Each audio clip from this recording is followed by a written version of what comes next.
Muore sul lavoro un padroncino impegnato nelle consegne per il site. Egidio Grisotto, di Canale San Bovo, viene schiacciato dal suo camion. Il cordoglio dei sindacati, pronti ad aiutare la famiglia.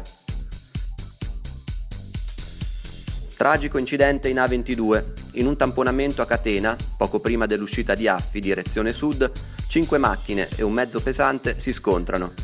Muore una donna, ferite 9 persone.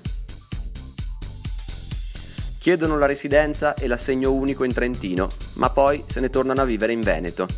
Denunciati 2 coniugi che hanno percepito 8.000 euro nelle giudicarie, pur vivendo fuori regione.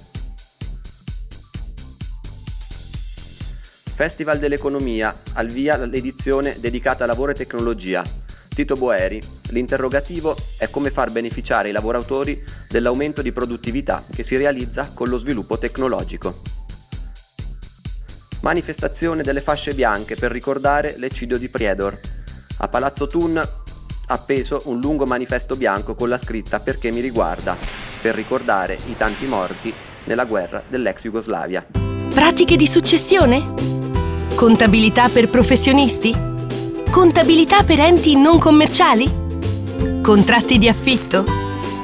Rapporti di lavoro domestico? La vita è già complicata. Falla più facile con Cafacli. Cafacli ti dà più che una mano. www.acliservizi.it 199 199 730.